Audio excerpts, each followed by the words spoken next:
দাও ইখলাস এমন মোরে ইয়া ইলাহি। আলহামদুলিল্লাহি রাব্বিল আলামিন ওয়াসসালাতু ওয়াসসালামু আলা সাইয়্যিদিল মুরসালিন আম্মা বা'দ ফাআউযু বিল্লাহি মিনাশ শাইতানির রাজীম বিসমিল্লাহির রহমানির রহিম আসসালাতু ওয়াসসালামু আলাইকা ইয়া রাসূলাল্লাহ ওয়া আলা আলিকা ওয়া আসহাবিকা ইয়া হাবিবাল্লাহ।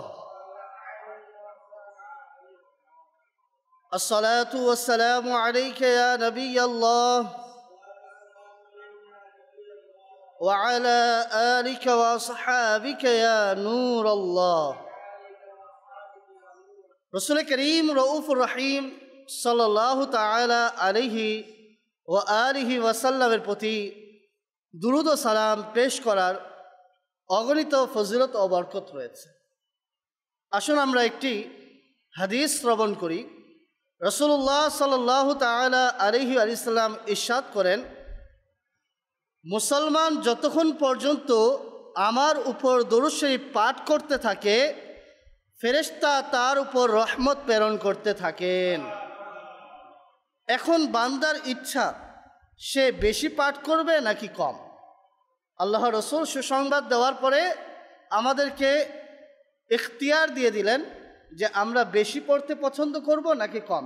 কিন্তু কথা হলো, যতক্ষণ আমরা দরুদ প্রেরণ করব রাসূলুল্লাহ সাল্লাল্লাহু তাআলা আলাইহি ওয়াসাল্লামের প্রতি, ততক্ষণ ফেরেশতারা আমাদের প্রতি রহমত নাজিল করতে থাকবে। সাল্লু আলাল হাবিব সাল্লাল্লাহু তাআলা আলা মুহাম্মদ সাল্লাল্লাহু তাআলা আলাইহি ওয়া আলিহি ওয়াসাল্লাম।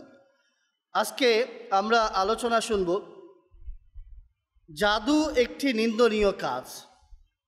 এই জাদু সম্পর্কে কোরআন ও হাদিসে কি বর্ণিত রয়েছে, এটি কেমন ভয়ানক কাজ, আর যারা এই কাজে লিপ্ত হবে তাদের জন্য কেমন শাস্তি রয়েছে, এই সম্পর্কে ইনশাআল্লাহ আজ্জা ওয়াজাল আমরা আজকের আলোচনার মাধ্যমে জানব। আল্লাহ সুবহানাহু ওয়া তাআলা পবিত্র কোরআনে কারীমের মধ্যে ইরশাদ করেছেন, বিসমিল্লাহির রহমানির রহিম, ওয়া ইয়াতাআল্লামুনা মা ইয়াদুররুহুম ওয়া লা ইয়ানফাউহুম ওয়ালাকাদ আলিমু লামান ইশতারাহু মা লাহু ফিল আখিরাতি মিন খালাক। সাদাকাল্লাহুল আলিয়্যুল আযীম। তারা এমন জিনিস শিখে যা তাদেরকে ক্ষতিগ্রস্ত করে এবং তাদেরকে উপকৃত করে না। আর নিশ্চয় তাদের জানা আছে, যে ব্যক্তি এমন বস্তু ক্রয় করল, আখিরাতে তার কোনো অংশ নেই।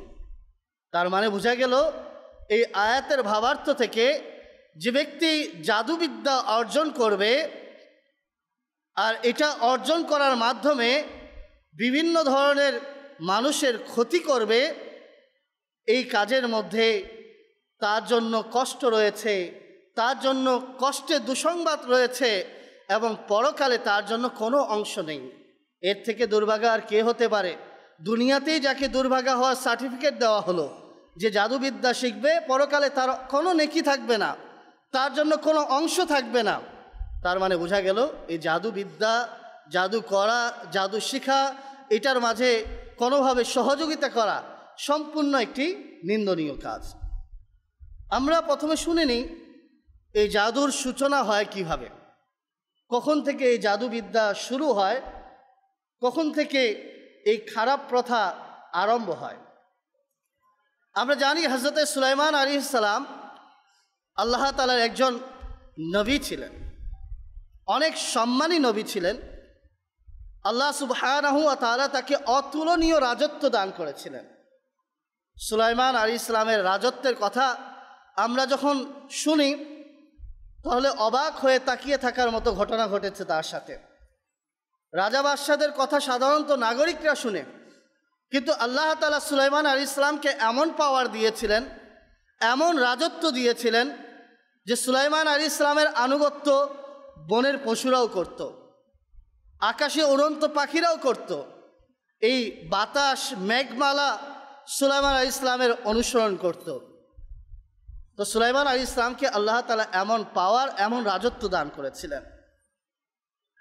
এমনকি জিন জাতি যারা রয়েছে তারাও সুলাইমান আলাইহিস সালামের আনুগত্যশীল ছিল। তারা সুলাইমান আলাইহিস সালামের অনেকগুলো কাজ করে দিত।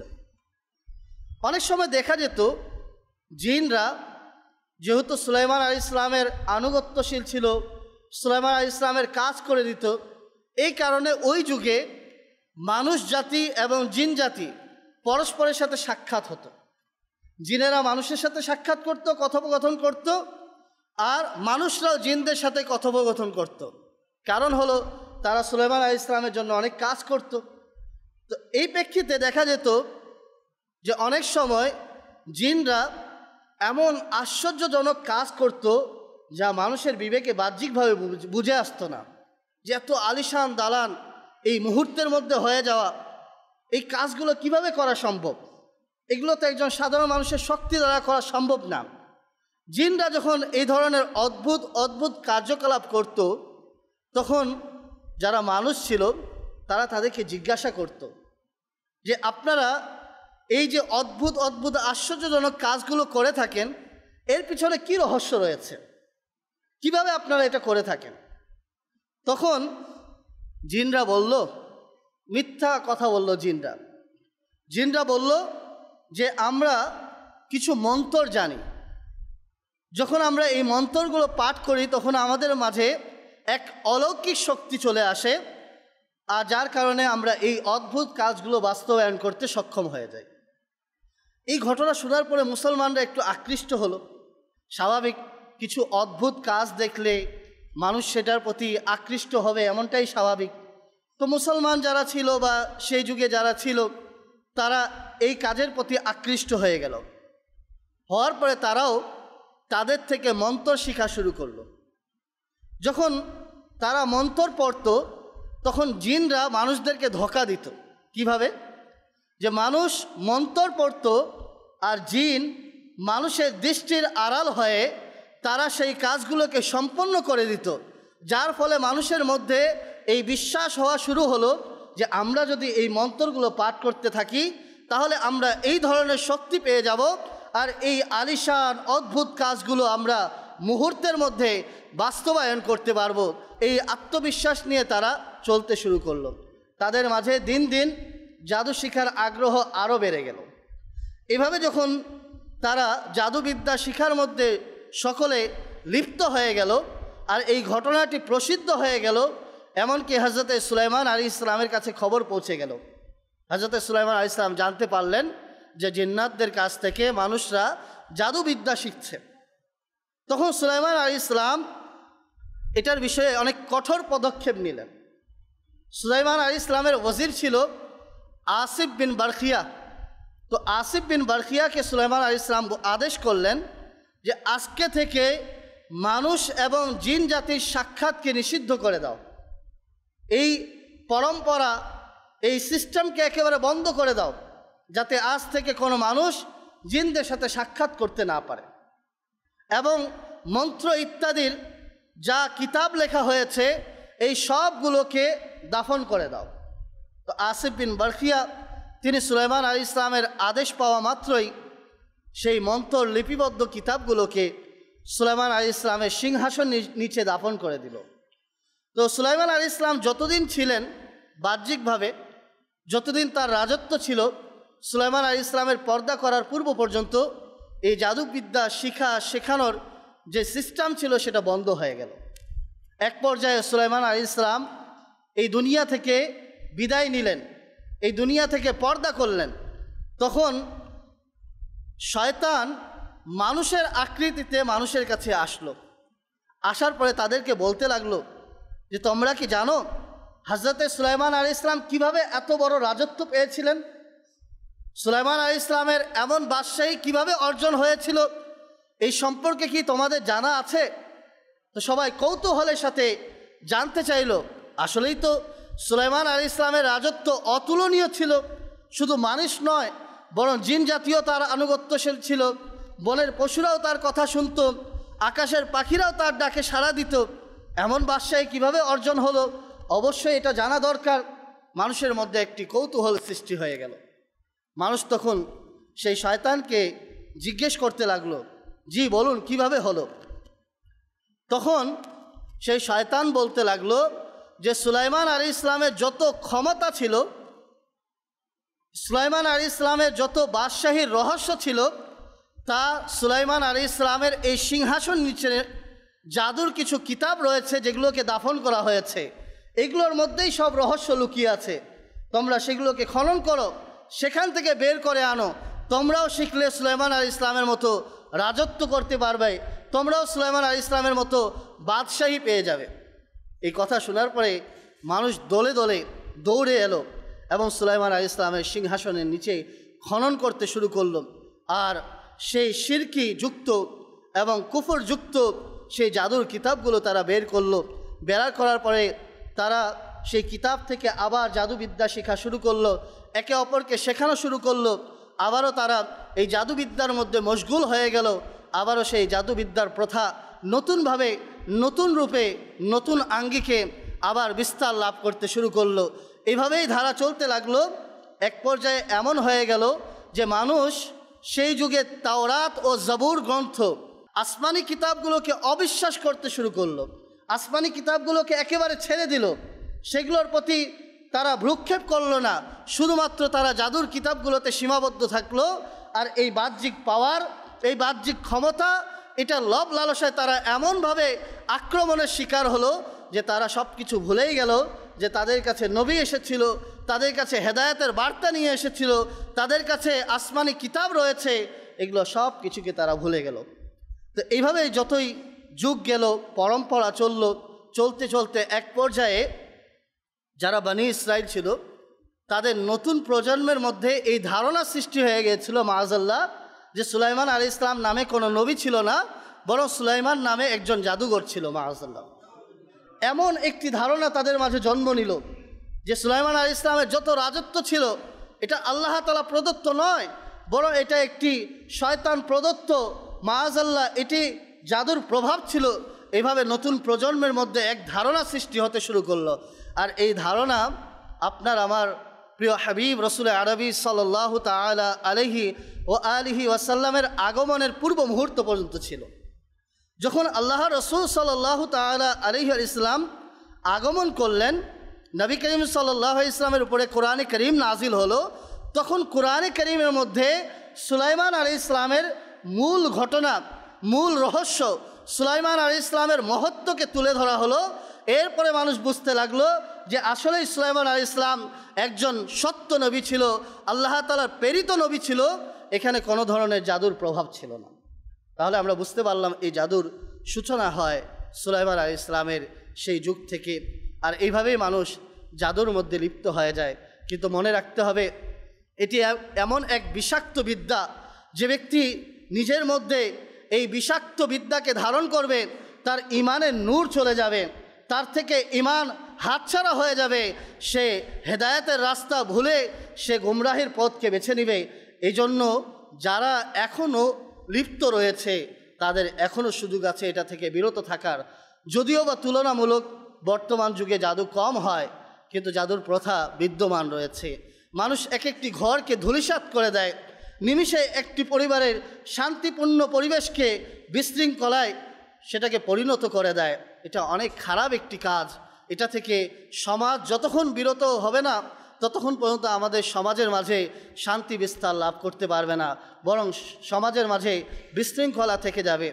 আমাদের ইসলাম এমন একটি ধর্ম যেখানে সব সময় এমন কাজের আদেশ দেয় যার মাঝে শান্তি রয়েছে, আর সেই সকল কাজ থেকে বাধা প্রদান করে যার মাঝে বিশৃঙ্খলা, অশান্তি রয়েছে।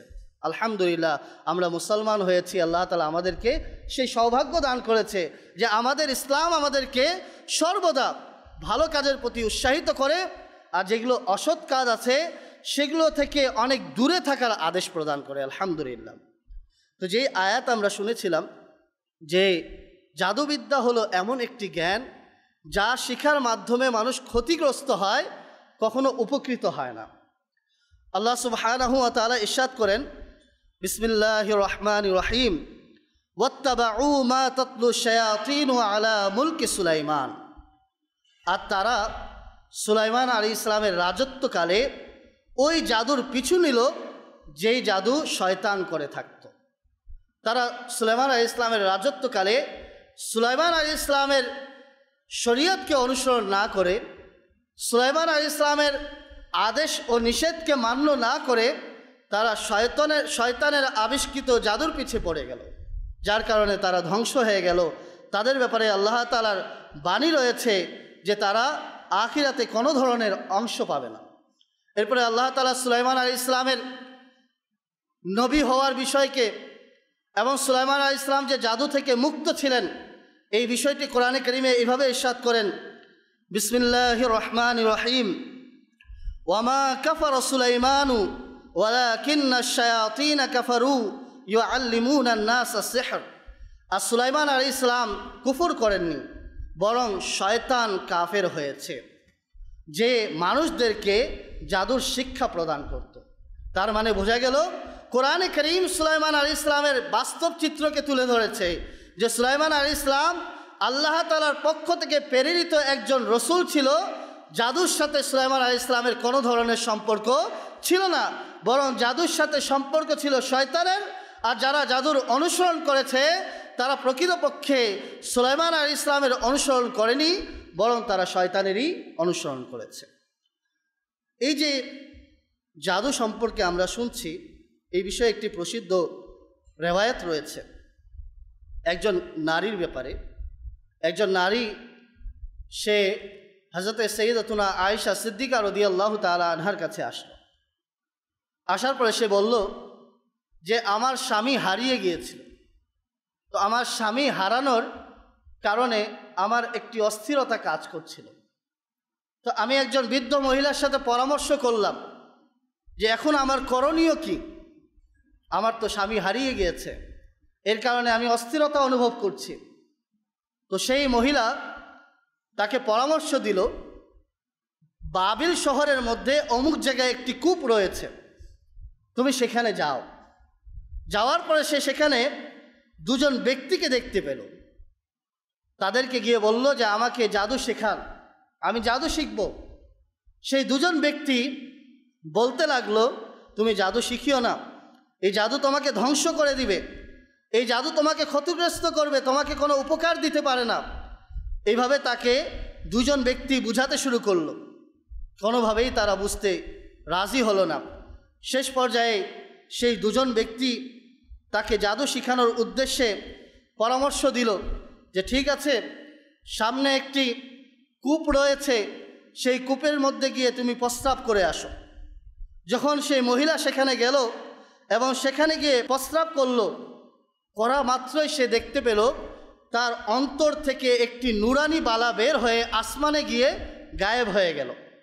এই ঘটনা ঘটার পরে তারা এসে ওই দুজন ব্যক্তিকে বলতে লাগলো যে আমি যখন প্রস্রাব করতে গেলাম, আমার অন্তর থেকে একটি নুরানি বালা সেটি বের হয়ে আসমানের দিকে চলে গেল আর সেখানেই অদৃশ্য হয়ে গেল, এই ঘটনাটা কি? তখন সেই দুজন ব্যক্তি বলতে লাগলো যে যেই নুরানি বালাটি তোমার অন্তর থেকে বের হয়ে আসমানে অদৃশ্য হয়ে গেছে সেটি অন্য কিছু না। তোমাকে পূর্বেই বোঝানো হয়েছিল যে জাদুবিদ্যা শিখিও না, এটি তোমাকে ক্ষতিগ্রস্ত করবে। যার মাঝে জাদু রয়েছে তার মাঝে ঈমান থাকতে পারে না। যখন তুমি জাদু শিখার ইচ্ছায় সেখানে প্রস্রাব করলে তৎক্ষণাৎ তোমার অন্তর থেকে ঈমান বের হয়ে আসমানে চলে গেল। তাহলে বোঝা গেল যার মাঝে জাদু শিক্ষার আগ্রহ থাকবে, যে জাদুবিদ্যা শিখবে, তার ঈমান তার থেকে চলে যাবে, সে ঈমান হারা হয়ে যাবে। কারণ অধিকাংশ জাদুর মাঝে শিরক ও কুফর ভরপুর থাকে, অধিকাংশ জাদুর মধ্যে শিরক কুফর ভরপুর থাকে। তাই এটা থেকে বাধা প্রদান করা হয়েছে। সে আয়েশা সিদ্দিকা রাদিয়াল্লাহু তাআলা আনহাকে বলতে লাগলো, হে আয়েশা সিদ্দিকা রাদিয়াল্লাহু তাআলা আনহা, যখন আমি শুনলাম যে আমার ঈমান আমার অন্তর থেকে বের হয়ে গেছে, আমি তৎক্ষণাৎ লাঞ্ছিত হলাম, নিজে অনুশোচিত হলাম। আমি সেই সময় থেকে নিজেকে অনেক ছোট মনে করতে ভাবলাম, কিন্তু আমার মধ্যে এমন পাওয়ার চলে আসলো, তৎক্ষণাৎ আমি এত বেশি জাদু শিখে ফেললাম যে আমি কোনো দানা জমিনে রাখা মাত্রই সেটি গাছ হিসাবে পরিণত হতো, তৎক্ষণাৎ তার মধ্যে ফল চলে আসতো, আবার সাথে সাথেই সেই ফল পেকে খাওয়ার উপযোগী হয়ে যেত। এমন জাদু সে শিখে গেল। তো সেই জাদু শিকার ঘটনা সে আয়েশা সিদ্দিকা রাদিয়াল্লাহু তাআলা আনহাকে বলল। বলার পরে বলল যে আমি নবী করিম সাল্লাল্লাহু তাআলা আলাইহি ইসলামের কাছে এর সমাধান নিতে এসেছি, আমার ঈমান তো চলে গেছে, এখন এর সমাধান কি? তখন আয়েশা সিদ্দিকা রাদিয়াল্লাহু তাআলা আনহা বললেন, নবী করিম রউফুর রহিম সাল্লাল্লাহু তাআলা আলাইহি ইসলাম এখন তো এই দুনিয়া থেকে পর্দা করেছেন, এখন নবী করিম সাল্লাল্লাহু আলাইহি ইসলাম বাহ্যিকভাবে আমার ঘরে নাই, নবী করিম সাল্লাল্লাহু তাআলা আলাইহি ইসলাম পর্দা করেছেন। এটা শোনার পরে সে জিজ্ঞেস করলো, তাহলে এখন কি করা যায়? তখন আয়েশা সিদ্দিকা রাদিয়াল্লাহু তাআলা আনহা তাকে পরামর্শ দিলেন যে আপনি সাহাবা ইকরামের কাছে যান এবং সাহাবা ইকরামকে জিজ্ঞেস করুন তারা এই বিষয়ে আপনাকে কি সমাধান দেয়। তো সাহাবা ইকরাম আলাইহিমুর রিদওয়ান তাকে উপদেশ দিলেন, তুমি সর্বপ্রথম জাদুবিদ্যা যা শিখেছো এটাকে ছেড়ে দাও, এটা থেকে নিজেকে বিরত রাখো, এটা থেকে নিজেকে বিরত করার পরে তোমার পিতামাতা যদি জীবিত থাকে তাদের খিদমতের মধ্যে তুমি মগ্ন হয়ে যাও, তাদের খিদমত করতে থাকো, তাহলে আল্লাহ তাআলা চাইলে পুনরায় তুমি ঈমানের নূর পেয়ে যাবে। তাহলে এই ঘটনা থেকে আমরা একটা বিষয় খুব স্পষ্টভাবে বুঝলাম যে পিতামাতার খিদমতের মাঝে ঈমান হেফাজত রয়েছে। যেহেতু জাদুবিদ্যার মাধ্যমে তার ঈমান চলে গেল, সাহাবায়ে কেরাম তাকে পরামর্শ দিলেন তুমি পিতামাতার খেদমত করো, আল্লাহ তাআলা চাইলে এই খেদমতের বিনিময়ে আবারও তুমি ঈমানের নূর পেয়ে যাবে। তার মানে বুঝতে পারলাম যে আমাদের ঈমান মজবুত করতে হলে, আমাদের ঈমানের উপরে অটল থাকতে হলে কিছু অন্যতম কাজ রয়েছে, তার মধ্য হতে একটি কাজ হলো পিতামাতার সেবা করা। তাই আমাদের উচিত হলো পিতামাতার যত বেশি সম্ভব সেবার মধ্যে মগ্ন থাকা, যাতে করে আমরা আল্লাহ সুবহানাহু ওয়া তাআলার পক্ষ থেকে ঈমানের উপরে অটল থাকার সৌভাগ্য অর্জন করে নিই। বাদশাহ হারুনুর রশিদ একজন প্রসিদ্ধ বাদশাহ ছিল। তার যুগের একটি ঘটনা, একজন ব্যক্তি আসলো, যুবক ব্যক্তি এসে বাদশাহ হারুন রশিদকে বলল যে আমি একটি দক্ষতা দেখাতে চাই, আমার একটি গুণ আমি দেখাতে চাই, অনুমতি দেওয়া হোক। তো বাদশাহ হারুন রশিদ তাকে অনুমতি দিল যে ঠিক আছে, তুমি তোমার দক্ষতা উপস্থাপন করো।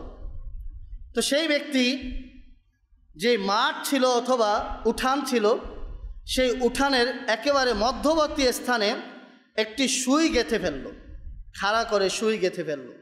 সুইয়ের যে মাথা থাকে একটি ছোট ফুটা, যার মাঝে আমরা সুতা প্রবেশ করিয়ে থাকি। তো সে উঠানের মাঝখানে সেই সুইটিকে গেঁথে দিল। গেঁথে দেওয়ার পরে সে এই মাঠ বা উঠানের এক প্রান্তে চলে গেল। চলে যাওয়ার পরে আরেকটি সুই সে ঢিল হিসাবে নিক্ষেপ করলো। নিক্ষেপ করা মাত্রই ওই দ্বিতীয় সুইটি প্রথম গেড়ে দেওয়া সুইয়ের ফুটা থেকে এপার থেকে ওপার হয়ে গেল।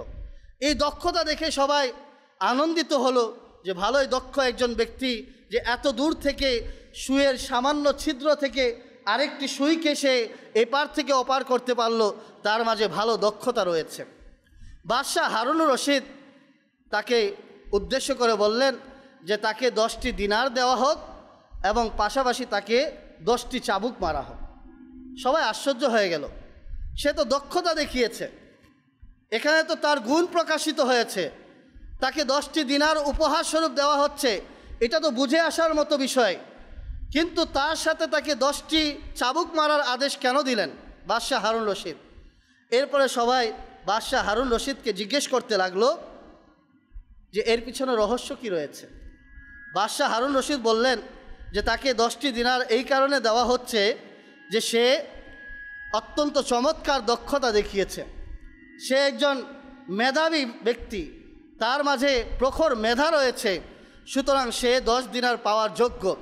তবে তাকে 10টি চাবুক মারার আদেশ এই জন্য দেওয়া হয়েছে, তার কারণ হলো সে তার মেধাকে ভালো জায়গায় ব্যবহার না করে একটি অযথা কাজের মধ্যে সে নিজের এই মূল্যবান মেধাকে খরচ করেছে, যার ফলে তাকে শাস্তি দেওয়া উচিত।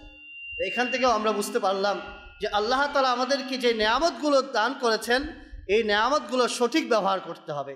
কারো মাঝে যদি মেধার প্রখরতা থাকে, তার উচিত হলো কোরআন ও হাদিসের গভীরতা বুঝার চেষ্টা করা, তার উচিত হলো কল্যাণমূলক কাজ শিক্ষা করা, তার উচিত হলো চিকিৎসা সেবা, শিক্ষিত হয়ে মানুষের সেবা করা। এই কাজগুলো করতে হবে।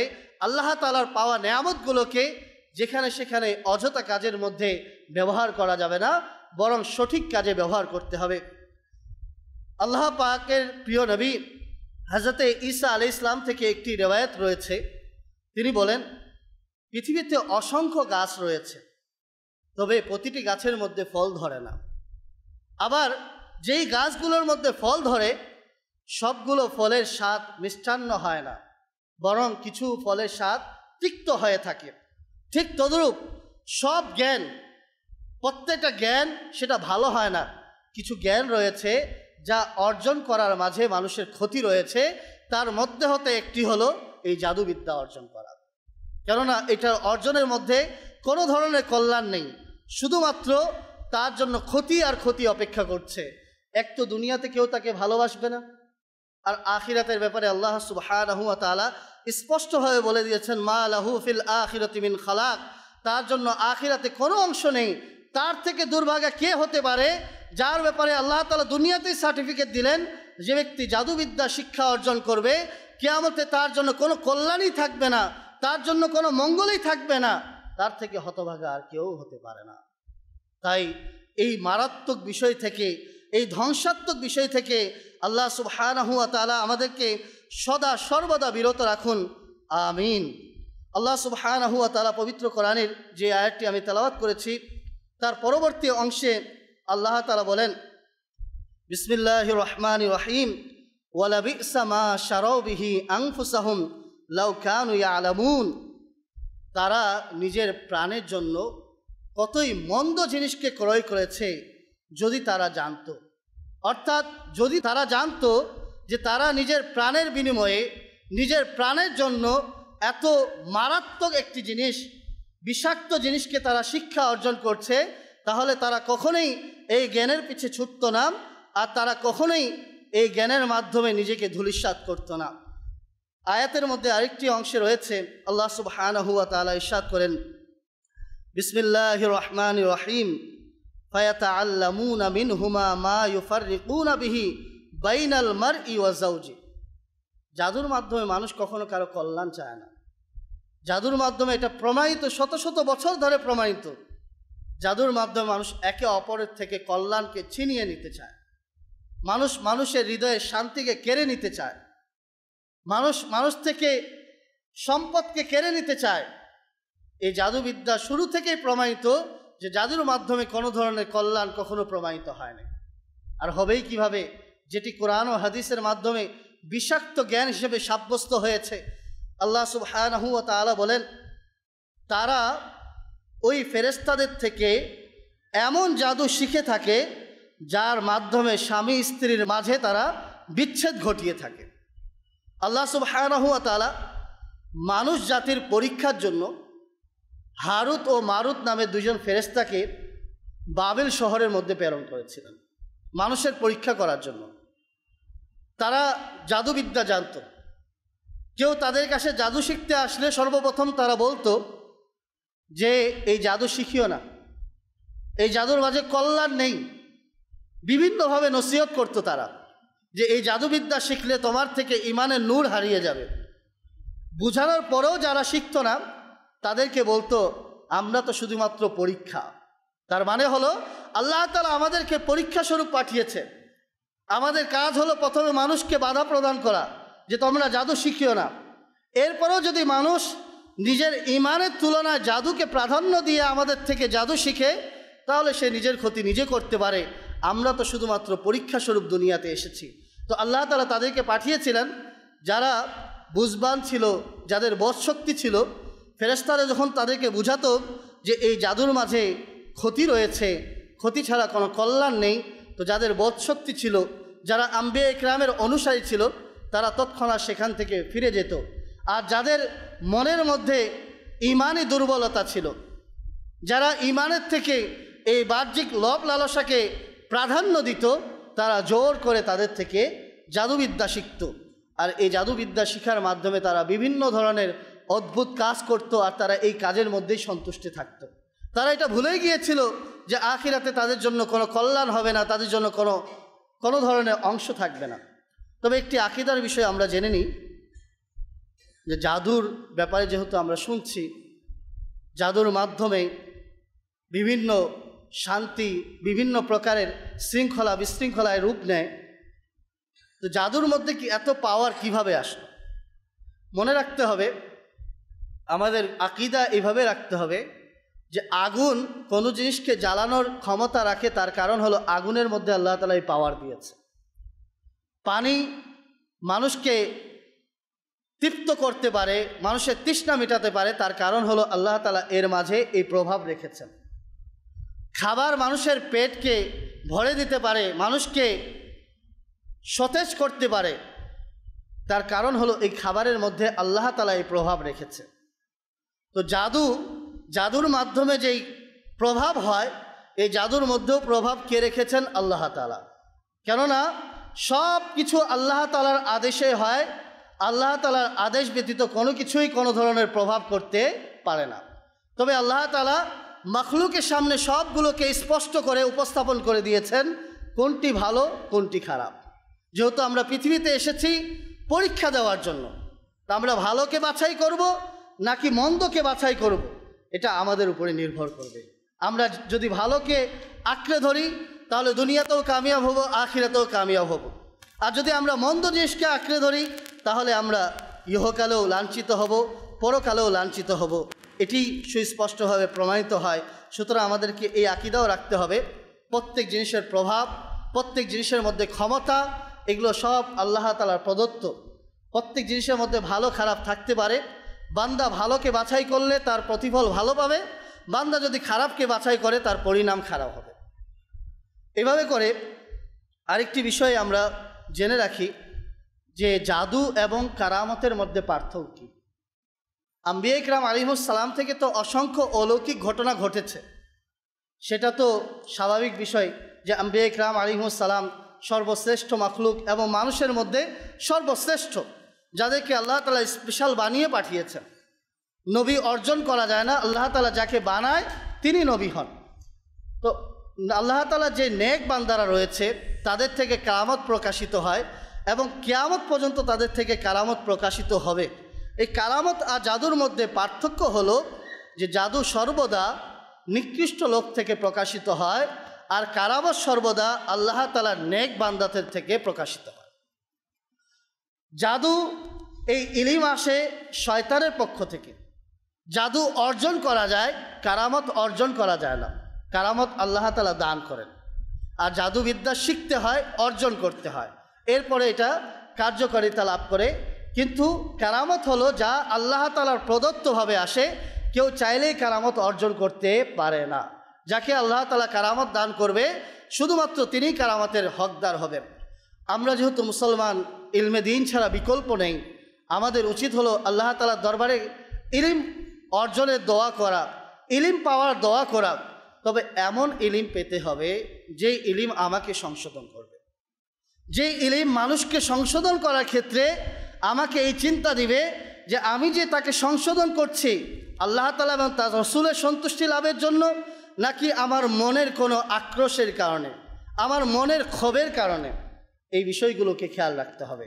এই জন্য যখনই আমরা দোয়া করব, আমরা দুটি দোয়া করব যা রাসূল করিম রউফুর রহিম সাল্লাল্লাহু তাআলা আলাইহি ওয়া আলিহি সাল্লাম আমাদেরকে শিক্ষা দিয়েছেন। এক হলো আল্লাহুম্মা ইন্নী আউযু বিকা মিন ইলমিন লা ইয়ানফা। হে আল্লাহ, আমি তোমার কাছে আশ্রয় প্রার্থনা করছি এমন প্রত্যেক জ্ঞান থেকে যার মাঝে কোনো ধরনের ফায়দা নেই। আরেকটি হাদিসের মধ্যে রয়েছে সালুল্লাহা ইলমান নাফিআন ওয়া তাআওয়াযু বিল্লাহি মিন ইলমিন লা ইয়ানফা। আল্লাহ তাআলার কাছে সর্বদা ইলমে নাফের দোয়া করুন, অর্থাৎ এমন ইলম যা আপনাকে উপকৃত করবে, এবং এমন ইলম থেকে আশ্রয় প্রার্থনা করুন যা আপনাকে উপকৃত করবে না। সুতরাং আমরা দোয়া করে থাকি, এইভাবেও দোয়া করতে পারি। এছাড়া আমরা এভাবেও দোয়া করতে পারি রব্বি জিদনি ইলমান নাফিআ।